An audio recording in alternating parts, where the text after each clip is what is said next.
Let's talk about defenses to federal trademark infringement and federal dilution.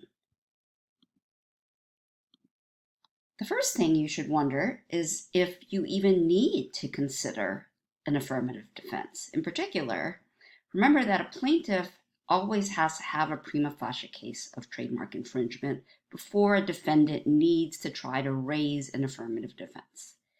So, in other words, one of the issues, or rather elements of an infringement case, is that the defendant is using the mark or something similar to it on goods or services in commerce.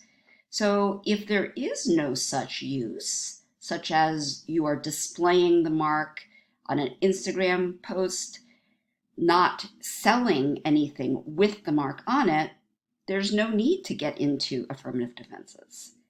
Now, another example would be if you said somebody was a smarty or a smarty pants. Now, it's true that there is a trademark for the word smarties, but simply saying something does not create an affirmative case of trademark infringement because saying something is not using the mark on goods or services in commerce. Now, if you are in fact using a mark or something similar on goods and services in commerce, you might need to evaluate affirmative defenses.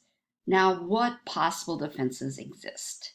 So the two biggies that would always work are that either the word mark is generic or that the trade dress is functional. Now, what do these mean? Well, if a word mark is generic, that means that it is the name for that entire class of goods or services, and people don't associate that word with one particular manufacturer. So the word escalator at one point meant one manufacturer, but today that's what we call all things that are stairs that move up no matter who makes them. Similarly, a Murphy bed, the kind of bed you can pull down from the wall, at one point used to be a specific manufacturer, but now refers to any kind of bed you pull from the wall. So these are examples of generic marks for an entire class of goods. So how do you prove that something is generic? Well, if the definition of the mark is for that whole class in the dictionary, that is one way. Another way is if all third parties use that same word to describe their goods. So if every maker of Murphy beds calls them Murphy beds, that's generic. And notably, even a fanciful mark can become generic over time. That was the case with escalator. It was a totally made up word, but through time, it became to mean only that thing.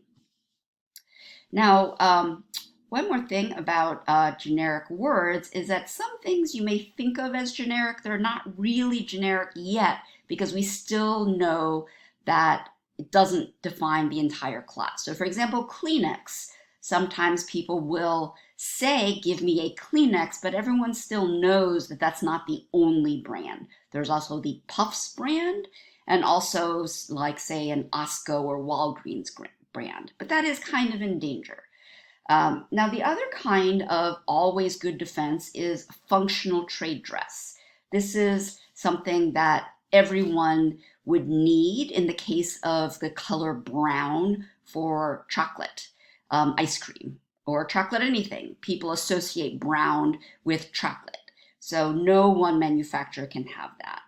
Secondary meaning does not help if something is functional as trade dress. It could also be utilitarian. I don't have an example, but if everyone needs how the thing works, then that's also functional.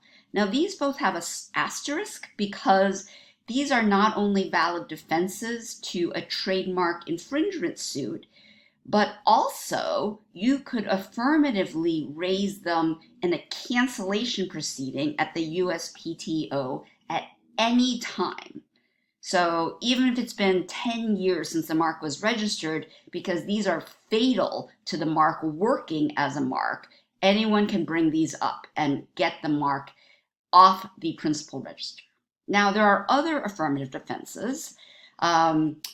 Descriptive fair use and nominative fair use are defenses to both infringement and dilution. Now, the Lanham Act only lists descriptive fair use to infringement, but nominative fair use also exists in the case law. I don't know why, it's a little confusing, probably because defenses to infringement and dilution were at separate times, but these work for both types of claims. So they're all about what's fair in terms of someone else using, even in a commercial sense. There's also the defense of abandonment, either because the mark holder stops using it so that it should be fair for someone else to use it, or it could also be that the mark owner fails to police licensees such that the mark doesn't consistently indicate the same quality. Now, one last thing about defenses is sometimes people think that parody is a defense, but it's not actually an affirmative defense that could completely get you off the hook. Rather, if something is a parody, that is something that changes how the likelihood of confusion factors play out. But it's not an actual defense on its own that could get the defendant off the hook, even if there is confusion. Hopefully that helps give you a little bit of an overview of defenses.